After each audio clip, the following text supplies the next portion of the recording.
Gente, um dos maiores desafios que quem é pai e quem é mãe talvez já tenha enfrentado na vida é o desafio de a gente conseguir transmitir para os nossos filhos que toda punição, todo limite que a gente impõe não são parte de um prazer em simplesmente punir ou tolher nossos filhos, mas são parte, na verdade, de um zelo, de um amor que protege e que cuida.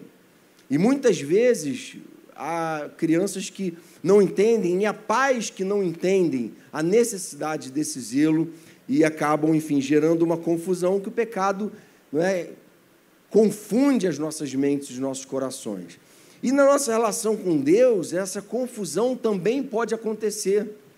A gente pode ler a Bíblia e decodificar o que ela fala, vamos dizer assim, na carne, interpretando ela a partir de uma visão em que eu faço, eu obedeço, eu mostro para Deus como eu sou bom e eu mostro para as pessoas como eu sou melhor do que elas.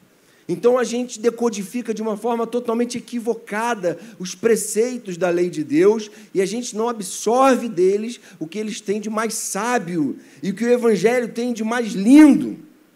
Jesus, na verdade, quando inaugurou o reino dele aqui no mundo, como o primeiro cidadão e perfeito cidadão modelo desse reino, ele entrou num sério embate com os religiosos do seu tempo, porque eles haviam forjado uma religião, dado contornos à interpretação da lei, que ofuscavam essa verdadeira compreensão da lei de Deus como prova do seu amor, da sua graça por nós.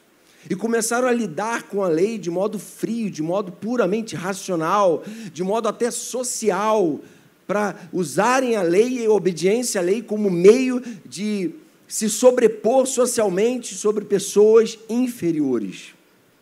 E esse é um cuidado que a gente tem que ter. E aí a ruptura mais forte e profunda que Jesus faz é dizer assim, olha, o reino de Deus não vem de modo visível, nem se dirá, aqui está ele, ou lá está, porque o reino de Deus está entre vocês.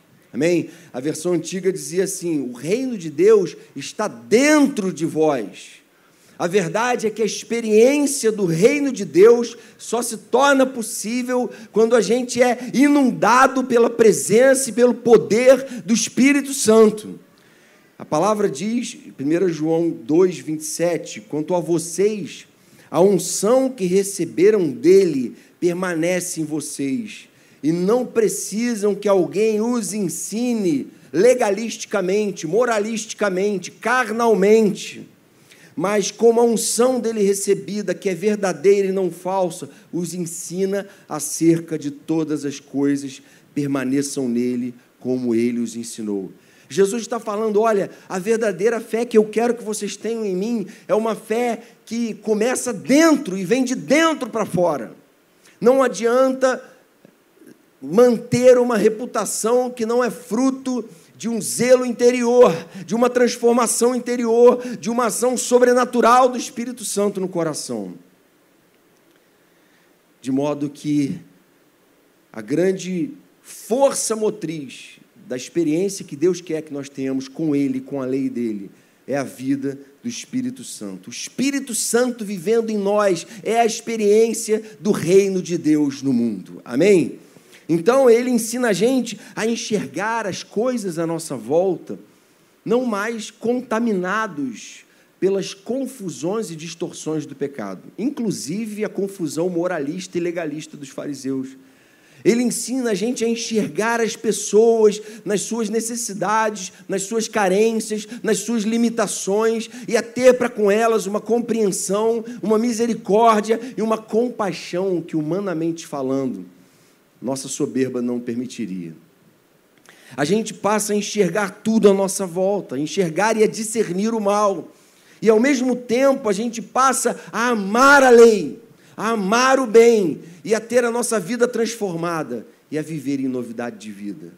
Quem é que faz isso? Quem é que opera essa obra? Jonatas? Jonatas está falido. Quem opera essa obra é o poder do Espírito Santo. E o Sermão do Monte é o momento, então, em que Jesus está dizendo assim, olha, vocês ouviram o que foi dito, eu, porém, vos digo, não é? Alguns entendem assim, Jesus estava naquele momento ali dizendo que o Antigo Testamento não serve para nada, e agora o que vale é o que ele vai falar, que é totalmente diferente do Antigo Testamento. Mas se você ler direito o texto, você vai descobrir que Jesus não mudou nada. O que ele está falando é assim, vocês ouviram diversas distorções da lei, pessoas que não pegaram o espírito da lei e não entenderam o que Deus queria ensinar com ela. Agora ouçam que eu vou fazer uma interpretação correta da lei. E ele então começa a dizer como é que quem quer viver no reino dele, impelido pelo Espírito Santo, deve compreender e ler essa lei e passar a ter uma relação saudável com ela. Então, o que muda radicalmente é que a nossa obediência hoje é impelida pela graça na dependência do poder do Espírito Santo. A nossa relação com a lei de Deus não é uma relação mais adoecida pelo moralismo que só me exalta, que só me faz ver o outro como superior. Muito pelo contrário, que a lei de Deus passa a expor a minha própria fragilidade, a minha própria miséria, a minha própria dependência de Deus. Ontem o pastor Henrique falou que Mateus 5, que é o início do Sermão do Monte, não é? Estabelece ali o padrão de felicidade, de sucesso do reino de Deus, que são as bem-aventuranças. Depois você pode, você deve ter feito sua devocional ontem e leu esse texto. Aí eu vou ler a partir do verso 13, o texto seguinte, em que Jesus vai mostrar alguns fundamentos importantes para a gente entender o que é viver como cidadãos do reino de Deus. Continuando agora, vamos ler. Se você talvez tenha lido esse texto na sua devocional hoje, mas vamos ler juntos aqui. Mateus 5,13. Vocês quem? Vocês, discípulos de Jesus, igreja do Senhor, são o sal da terra. Mas se o sal perder o seu sabor, como restaurá-lo? Não servirá para nada, exceto para ser jogado fora e pisado pelos homens. Vocês, igreja do Senhor, vocês, povo de Deus, discípulos de Jesus, são a luz do mundo.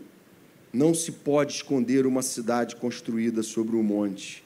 E também ninguém acende uma candeia e a coloca debaixo de uma vasilha. Ao contrário, coloca no lugar apropriado e assim ilumina a todos os que estão na casa. Assim, brilhe a luz de vocês diante dos homens, para que vejam as suas boas obras e glorifiquem ao Pai de vocês que está nos céus. Para que vejam o modo como vocês praticam a lei, amam a lei e vivem em busca de obedecê-la, agora gratos pelo que o Senhor de vocês fez na cruz. Não pensem que vim abolir a lei ou os profetas. Não vim abolir, mas cumprir. Digo-lhes a verdade. Enquanto existirem céus e terra, de forma alguma desaparecerá da lei a menor letra ou o menor traço, até que tudo se cumpra. Todo aquele que desobedecer a um desses mandamentos, ainda que dos menores, e ensinar os outros a fazerem o mesmo, será chamado menor no reino dos céus. Mas todo aquele que praticar e ensinar esses mandamentos será chamado grande no reino dos céus. Pois eu lhes digo que se a justiça de vocês não for muito superior à dos fariseus e mestres da lei, de modo nenhum entrarão no reino dos céus. Amém, irmãos? Então, um equívoco muito grande que se comete é se separar lei e graça. As pessoas fazem essa separação, quando, na verdade, quando a gente se volta para a Bíblia, o que a gente descobre é que a lei revela o caráter de Deus. É um Deus santo que foi traído por um homem, uma criatura rebelde, e aí esse Deus santo resolve, apesar da traição, se mover em direção a esse homem. A gente precisa entender e compreender esse movimento do amor de Deus, de modo que qualquer que se mantém rebelde a essa lei não é uma vítima. Às vezes a gente fala, poxa, mas tanta gente assim vai para o inferno mesmo? Olha, mas não tem nenhuma vítima. Inclusive, nenhum de nós aqui é vítima. Nenhum de nós é vítima da nossa condição pecadora. Todos nós somos Adão e Eva representados neles.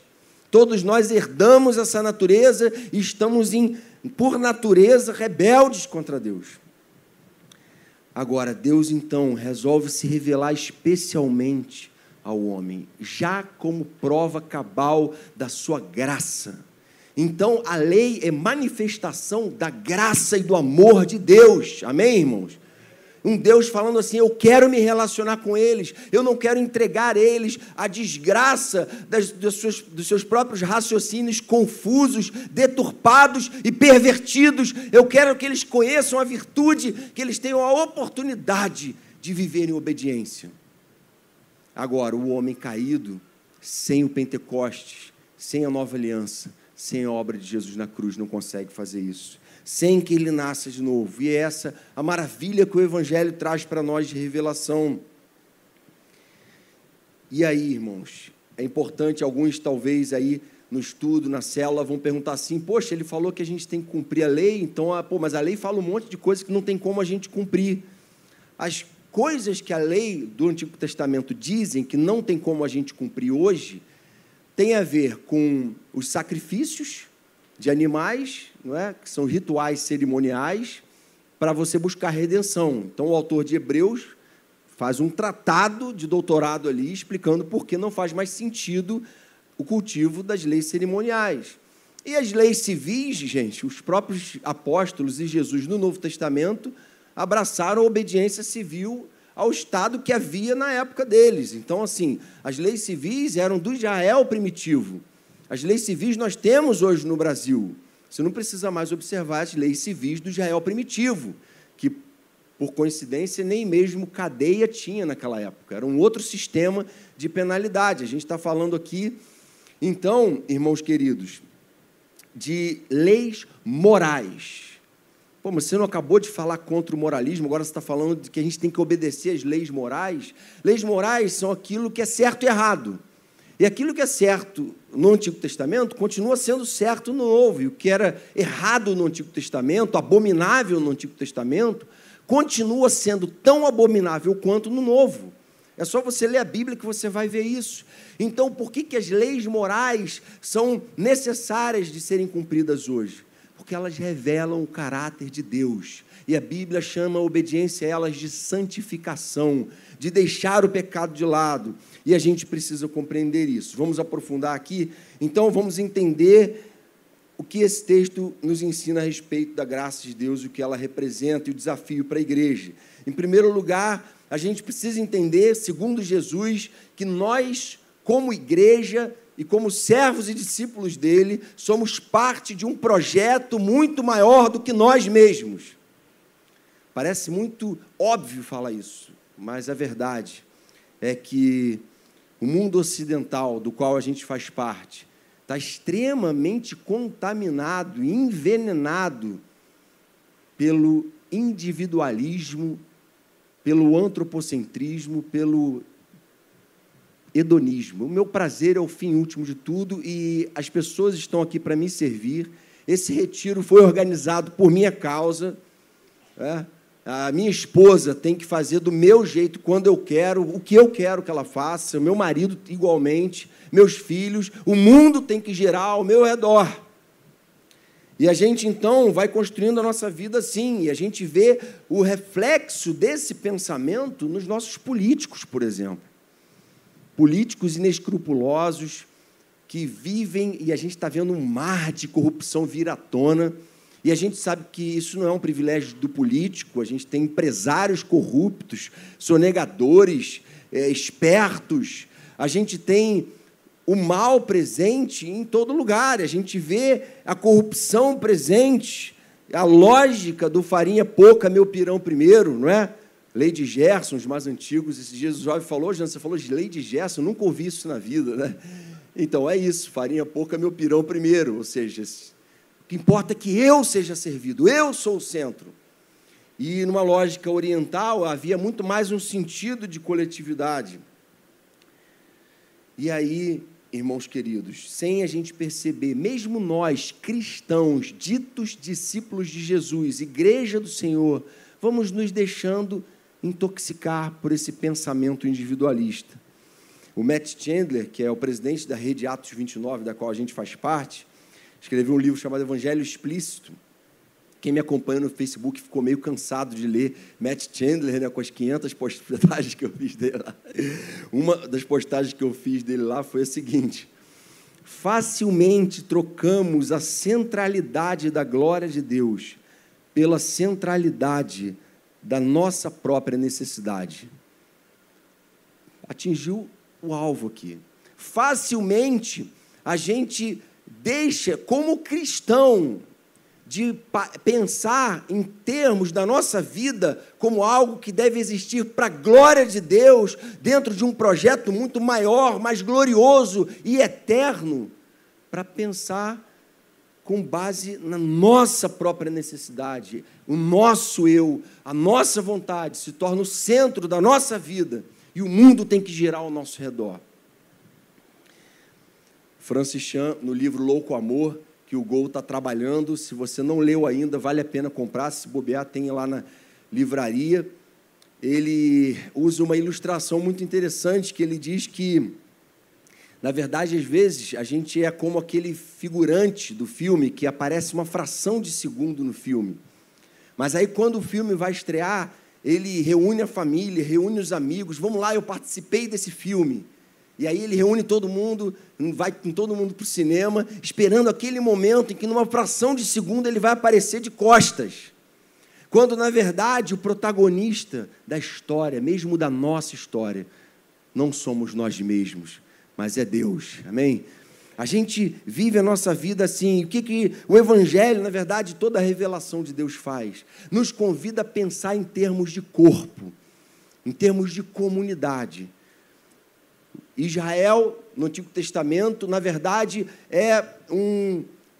prefigurava o reino de Deus, o povo de Deus.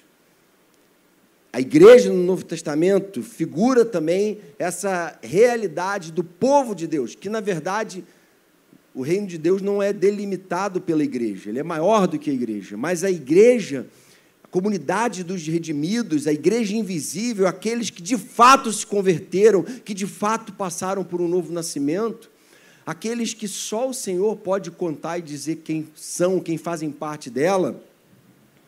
Irmãos queridos, são um símbolo forte de que Deus nos chamou a um projeto coletivo, amém? Deus não nos chamou a viver reféns de uma mentalidade egoísta, individualista, ensimesmada, umbilical, que está voltada para o próprio umbigo, mas Deus nos ensina a pensar em termos do todo. Então, por exemplo, o político cristão deveria ser o maior articulador em bem da comunidade, da sociedade. E o que a gente muitas vezes vê? Pessoas, como se diz num ditado antigo, só ciscando para dentro, só pensando em si próprias. E o reino de Deus é algo muito maior. E Jesus, então, nos chama a entender isso. E diz assim: olha, vocês, igreja, não são o sal de vocês mesmos. Vocês não são a luz de vocês mesmos para vocês mesmos. Vocês são o sal da terra. O mundo inteiro está olhando para vocês. O mundo inteiro está em trevas. E sabe quem vai iluminar ele? São vocês, igreja. São vocês, povo de Deus. O mundo inteiro perdeu o sabor. O mundo inteiro está se afundando cada vez mais em depressão, em perda de sentido da existência. E sabe quem vai reapresentar a esse mundo o sentido da existência humana e o valor da vida? Sabe quem vai dar esse sabor para o mundo? Eu e você, a igreja do Senhor. Amém? Vocês são o sal da terra. Jesus está falando, não caiam nessa de viver uma vida ensimesmada e fechada dentro de projetos pequenos, do meu conforto, da minha viagem, da minha poupança, dos meus investimentos, de tudo que eu faço pensando em mim mesmo, nas minhas garantias e seguranças. Mas a gente tem que, embora seja prudente a gente ser previdente, a gente tem que pensar para fora. A igreja é a comunidade dos chamados para fora. Interessante que Paulo diz que Cristo nos resgatou, Colossenses 1,13, do domínio das trevas, do império das trevas, do reino das trevas, e nos transportou para o reino do seu Filho amado, em quem temos a redenção, a saber, o perdão dos pecados. Só existem 2 reinos na Bíblia. Não existe o meio termo. Existe o reino das trevas e o reino da luz. Existe o reino em que quem não está andando com Deus está servindo a Satanás, vivendo refém de Satanás, cego por Satanás. Sejam essas pessoas, gente que vive perto de você e você ama ou não, e aqueles que vivem no reino do Filho amado. É isso que Paulo está falando. E ele elabora mais esse pensamento em Efésios 2, verso 1, ele diz assim: vocês, mesmo vocês que se converteram, estavam mortos em suas transgressões e pecados, nos quais costumavam viver, quando seguiam a presente ordem deste mundo, e o príncipe do poder do ar, o espírito que agora está atuando nos que vivem na desobediência. Anteriormente, todos nós também vivíamos entre eles, satisfazendo as vontades da nossa carne, seguindo os seus desejos e pensamentos, como os outros éramos, por natureza, merecedores da ira. Então ele está falando, olha, existe um reinado das trevas, um príncipe da potestade do ar, e todo mundo que vive em deliberada desobediência a Deus, vive como súdito de Satanás. É isso que ele está falando. Vamos parar de dar a palavra os contornos que a gente quer. A verdade é essa. Mas aí, olha o que ele continua dizendo no verso 4. Todavia, porém, Deus, que é rico em misericórdia, pelo grande amor com que nos amou, deu-nos vida com Cristo, quando ainda estávamos mortos em transgressões. Pela graça vocês são salvos. Amém? Existe um reino de graça que nos transportou do império das trevas, do domínio do príncipe da potestade do ar, para o reino do seu Filho amado. Deus nos ressuscitou com Cristo e com Ele nos fez assentar nas regiões celestiais em Cristo Jesus, para mostrar nas eras que hão de vir a incomparável riqueza de sua graça, demonstrada em sua bondade para conosco em Cristo Jesus. Amém, irmãos? Para isso Ele nos transportou. Ele não me transportou para o reino da luz para dizer, olha como eu sou bonitão, eu sou predestinado, sou calvinista. Olha como Deus me ama, como Deus é bom comigo, como eu mereço, como eu sou bom. Não, Ele não fez isso. Ele fez isso para a gente manifestar a glória dEle. Eu e você estamos hoje vivendo a realidade do reino de Deus, cheios do Espírito Santo. Não é para a nossa própria glória, mas é para a glória de Deus. Amém, irmãos? Eu e você morremos para nós mesmos. O batismo simboliza essa nossa ressurreição. Eu e você não temos mais uma vida, mas Deus nos tem para a vida dEle, para o reino dEle, para a glória dEle. Amém, irmãos? E a gente precisa redescobrir isso. Os cristãos primitivos descobriram isso.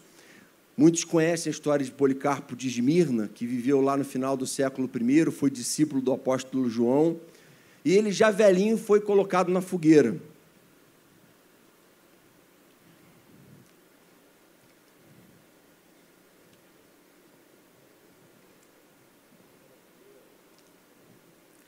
Aí, os algozes dele falaram para ele, Policarpo, você já é idoso, nega esse Jesus e continua vivendo os poucos dias que ainda te restam.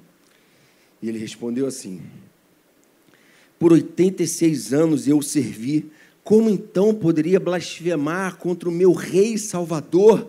Façam o que quiserem, podem me jogar na fogueira. E ele foi queimado vivo naquele momento, aos 86 anos, dizendo assim, olha, eu não sou desse reino, minha vida não é esta, eu tenho algo maior reservado para mim na glória. A vida pouca que eu tenho aqui, sejam meus últimos segundos, é para o reino e é para a glória de Deus. Amém, irmãos? Hoje ainda, irmãos nossos têm sido decapitados ao redor do mundo e brutalmente assassinados, porque entenderam o chamado do reino e querem viver para a glória do seu rei. E nós, muitas vezes, igreja evangélica brasileira, contaminados por esse individualismo hedonista, achamos que a igreja está aqui para nos servir. E se essa igreja não me atender, saiba que existe um mercadão evangélico aí com um monte de igreja na prateleira. Eu vou descartar ela e vou em busca lá no mercadão evangélico de uma outra igreja que me atenda, de uma outra igreja que pregue algo que me agrade mais, de um jeito que me agrade mais. Mas eu e você somos a igreja e estamos aqui para servir um rei que governa. E ele diz o seguinte, para esses que não vivem nesse individualismo, para esses que vivem a realidade do reino, ele diz assim, Apocalipse 3:21, ao vencedor darei o direito de sentar-se comigo em meu trono, assim como eu também venci e sentei-me com meu Pai em seu trono. Amém, irmãos? Eu reino, ele é o rei, e ele que é o rei, diz assim, olha, se você viver o reino, e como Policarpo, e for até o fim perseverando, eu vou te dar a glória de sentar comigo no meu trono, você vai reinar sobre todo o principado e potestade, e você vai viver, de fato, um novo projeto de vida. Somos parte de um projeto maior, vamos encarnar esse projeto, essa missão, vamos nos ver dentro de algo muito maior.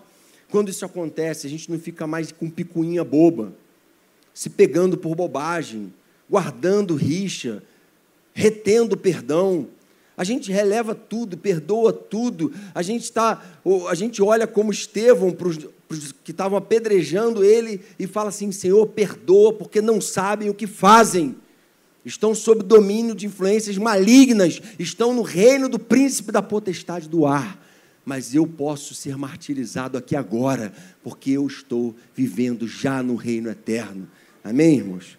Então, somos parte de um projeto maior. Segundo lugar, esse projeto é fundamentalmente amar a Deus, amando a sua lei.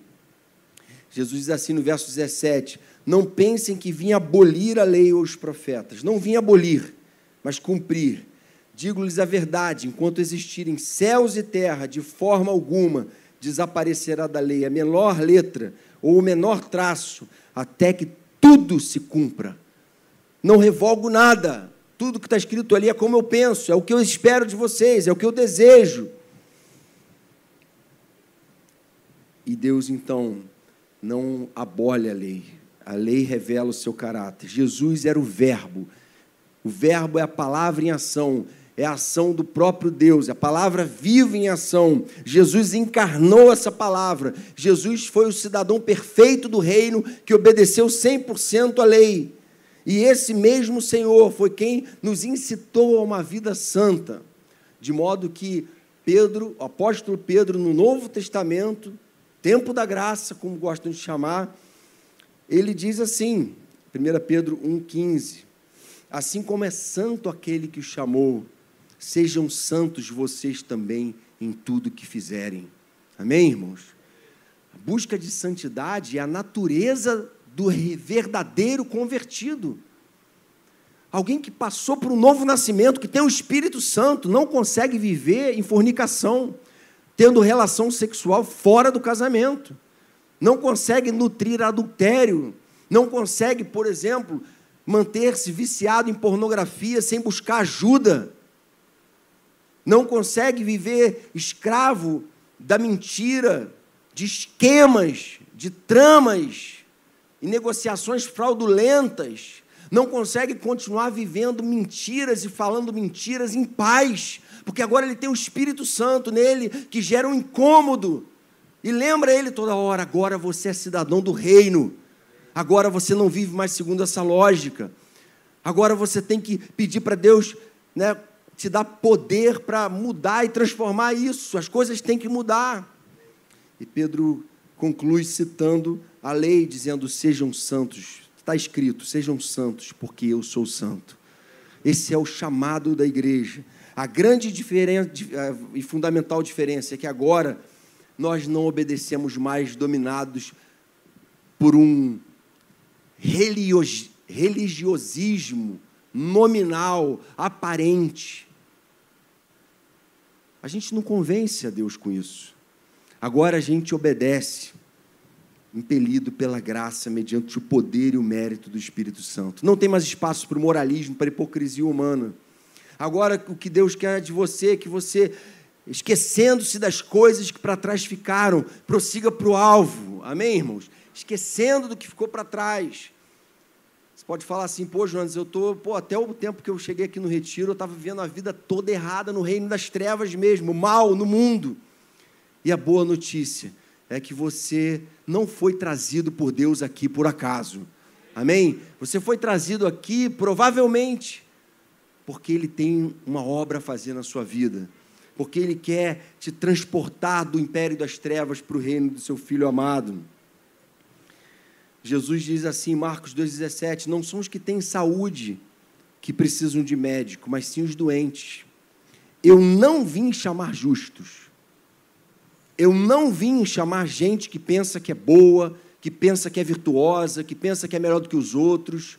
Jesus não tem mensagem nenhuma para essas pessoas.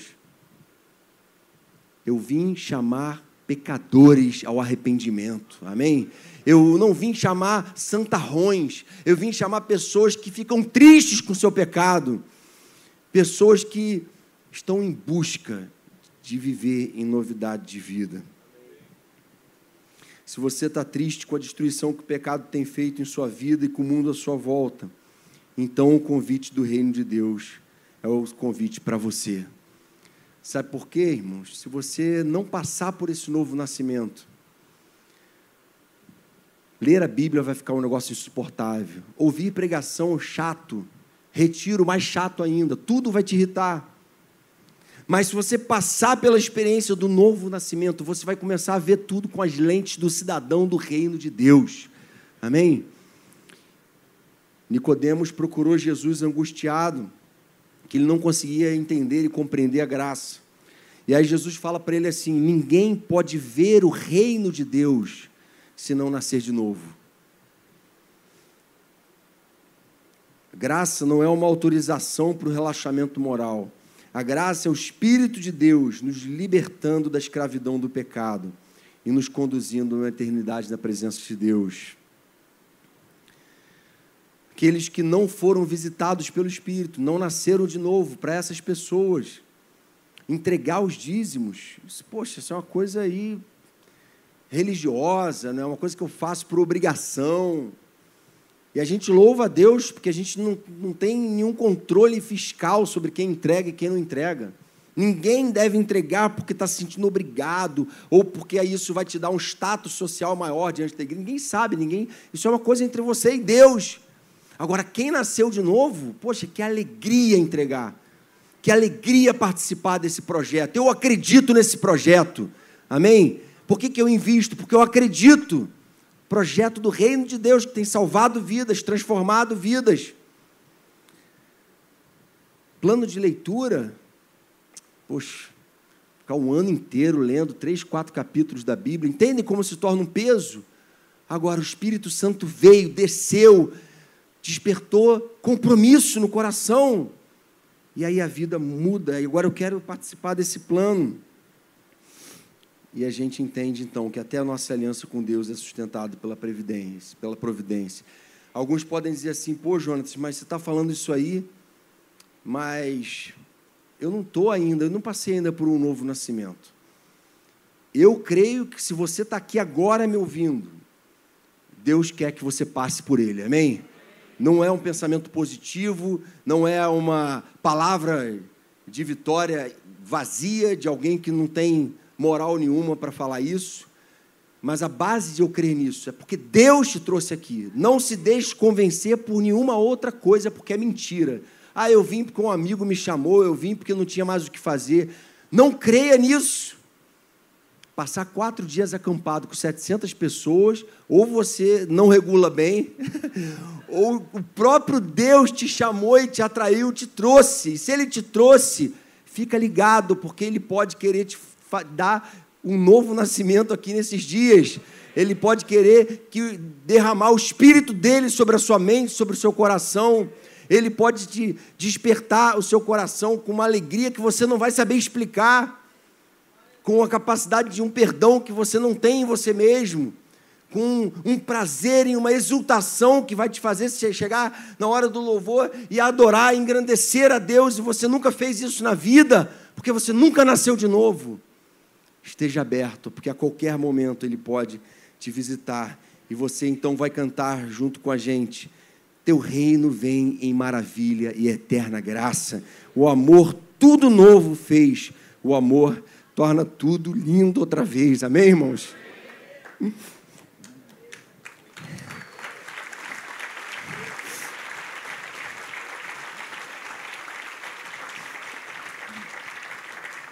Em terceiro lugar, a graça de Deus sempre extravasará por nosso intermédio. Jesus, aqui no meio desse contexto que ele está falando sobre reino, ele diz assim, e falando sobre esse nosso compromisso com o reino dele, com a palavra dele, ele diz assim: olha, assim brilha a luz de vocês são luz do mundo, assim brilha a luz de vocês diante dos homens, para que vejam as suas boas obras e glorifiquem ao Pai de vocês que está nos céus. Não tem a ver com a minha glória e com a sua glória, tem a ver com a glória de Deus. Não tem a ver com as pessoas dizerem: olha como fulano é bom, como fulano é um exemplo, como é bom pai, como é boa mãe. Tem a ver com a glória de Deus. As pessoas vão olhar para a nossa família tratada, para o nosso casamento restaurado, para os nossos filhos obedientes, saudáveis emocionalmente, e vão olhar para eles e falar: esse Deus deles é um Deus verdadeiro.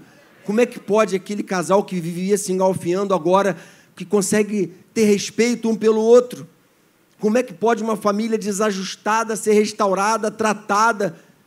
Tem um Deus aí agindo, e eu quero conhecer esse Deus. Como pode um encontro desse, com 700 pessoas, transcorrer em paz, em ordem, e a manifestação da graça e do amor de Deus? O que é isso? Irmãos, o retiro é uma manifestação da glória de Deus e do reino dele. E Deus quer usar essa experiência para nos dar um lampejo e a gente conseguir vislumbrar o que é o reino dele, que é muito maior até mesmo do que esse retiro da Igreja Oceânica. Amém? Todo aquele que, verso 19, todo aquele que desobedecer a um desses mandamentos, ainda que dos menores, e ensinar os outros a fazerem o mesmo, será chamado menor no reino dos céus. Mas todo aquele que praticar e ensinar esses mandamentos será chamado grande no reino dos céus. Entenderam o que Jesus está fazendo? Ele está dizendo assim: gente, não tem a ver com você, Jonatas, com você, José, com você, Maria. Tem a ver com as pessoas à sua volta. O meu reino tem a ver com as pessoas que eu coloquei à sua volta, com pessoas que eu coloquei debaixo da sua jurisdição, pessoas sobre quem você exerce influência. E será que essa influência tem sido a influência do reino de Deus? Ele está falando: o que você está praticando e ensinando para o outro? São os meus mandamentos? Se são, amém. Mas se não são, você é o menor no reino. O maior é quem transmite com fidelidade, é quem está preocupado não apenas consigo mesmo, mas com a missão. Quando Jesus fala assim, antes de ascender aos céus, Atos 1:8, ele diz assim: mas receberão poder quando o Espírito Santo descer sobre vocês, e serão minhas testemunhas em Jerusalém, em toda a Judéia, em Samaria e até os confins da terra. O que ele está falando? Quando o Espírito Santo vier e vocês vão receber poder, não para simplesmente usufruírem desse benefício e dessa graça, mas é para vocês serem minhas testemunhas em Jerusalém, dentro de casa primeiro, mas também no vizinho, Samaria, e até os confins da terra, até onde Deus, cujo reino abarca todo mundo e toda a história e toda a existência, pode querer te levar. E a gente tem que entender isso. O Espírito Santo e o poder dele querem nos capacitar a entender esse nosso chamado para fora. O endemoniado gadareno, depois de ser liberto, ele procurou Jesus e falou: Jesus, eu quero ir com vocês. E aí Jesus se volta para ele e diz assim: vá para casa, para sua família, e anuncie-lhes quanto o Senhor fez por você e como teve misericórdia de você.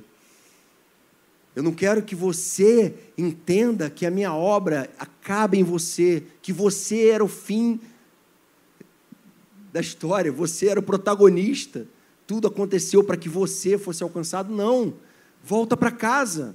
É mais confortável você ficar aqui me ouvindo, me acompanhando, mas tem gente lá indo para o inferno. Tem gente à nossa volta indo para o inferno. E Jesus está falando: volta para lá. Vai lá, que o meu reino não é nas quatro paredes da igreja, não. Meu reino é lá onde você está estudando, lá com seu colega de turma. O meu reino, ele vai se expandir lá no lugar que Deus colocou trabalhando. O reino de Deus acontece e é manifesto dentro da nossa casa. Deus nos delegou responsabilidade sobre cada um. E a gente precisa assumir essa responsabilidade. Sabe por que Caim matou Abel? Depois o texto revela. Deus pergunta para ele: cadê o seu irmão? Pedagogia de Deus. Deus já sabia da história. Deus é onisciente. E aí o Caim responde assim: olha, por acaso eu sou responsável pelo meu irmão? Se a gente não se sente responsável pelas pessoas que Deus colocou à nossa volta, nós podemos chegar a ponto de matá-las. Entendem a gravidade? Você, pai e mãe, você está preocupado com o filho que você está educando, com o caráter que ele está desenvolvendo? Porque se você não está preocupado com isso, se isso não está te consumindo na sua missão de pai e mãe, você, sem perceber, pode estar matando ele. Você está preocupado com o testemunho que você tem dado dentro de casa? Porque se você não está preocupado com isso, você pode estar matando pessoas à sua volta, porque você não se sente responsável por elas. Você está preocupado com o seu casamento? Fica atento a essa palavra. A gente precisa acordar para isso, para que, de fato, a nossa vida venha glorificar a Deus. Algumas aplicações aqui para a gente encerrar. A primeira delas: não limite a sua existência aos seus projetos pessoais. Anotou aí? Não limite a sua existência aos seus projetos pessoais. Você é parte de um plano maior, de um projeto maior de Deus. E esse projeto é um projeto eterno. Como a gente sempre cita, fica até um pouco repetitivo, mas eu vou ler de novo. 1 Coríntios 15, 19. Se é somente para esta vida que temos esperança em Cristo, somos de todos os homens os mais dignos de compaixão. Mas, de fato, Cristo ressuscitou dentre os mortos, sendo Ele as primícias dentre aqueles que dormiram. Se é somente para essa vida, se o meu projeto é só isso, crescer, me reproduzir, ter uma conta bancária estável, um emprego sólido, e meu propósito terminou aí, somos os mais infelizes dos homens, porque tendo acesso à compreensão do reino e da graça de Deus, a gente viver limitado aos nossos projetos pequenos, a gente é muito infeliz. Segunda lição: busque incansavelmente amar essa lei. Ah, mas para mim não é natural. Claro que não é. A palavra de Deus não é natural para nenhum de nós. A palavra de Deus, ela só se torna amável e a gente só é capacitado, como salmista, a falar: como eu amo a tua lei, como eu amo meditar nela de dia e de noite, se o Espírito Santo estiver agindo. Então, eu não tenho prazer. Coloque isso em oração diante de Deus: Senhor, eu quero ter prazer na tua lei, eu quero ter prazer na tua palavra, eu quero entender a tua palavra, eu quero amar essa palavra. O Espírito Santo sempre nos levará a amar a lei de Deus, porque a lei de Deus é a lei do reino de Deus. Filipenses 2,14, Paulo diz: façam tudo sem queixas nem discussões, para que venham a se tornar puros e irrepreensíveis, filhos de Deus inculpáveis, no meio de uma geração corrompida e depravada, na qual vocês brilham como estrelas do universo, retendo firmemente a palavra da vida. Assim, no dia de Cristo, eu me orgulharei de não ter corrido nem me esforçado inutilmente. Retenham essa palavra, brilhem como luzeiros no meio das trevas. E última aplicação: seja a esperança que o mundo precisa. Algumas vezes a gente já citou essa frase famosa, que é atribuída a diversas pessoas. Você é a única Bíblia que muitas pessoas vão ler. Não se esqueça disso. Tem gente que não vai abrir uma Bíblia para ler, não, mas está olhando para a sua vida, está olhando para o seu exemplo, está olhando para o modo como você age e reage às situações.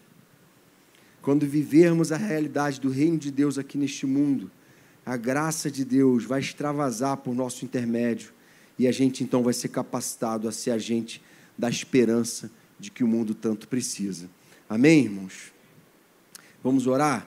Senhor querido, queremos te agradecer pela tua palavra aqui nessa manhã e te pedimos que, Senhor, continue falando aos nossos corações ao longo desse retiro. Fala agora através das células, em cada discussão, que o Senhor nos dê cada vez mais entendimento. Abra a compreensão e o entendimento e derrama, te clamamos, Senhor, o teu Espírito Santo sobre cada um que está presente aqui. Aqueles que ainda não passaram por um novo nascimento, não te conhecem de andar contigo, que sejam visitados poderosamente, que sejam constrangidos diante do teu amor, que sejam tomados de convicção de pecados, que sejam tomados de arrependimento.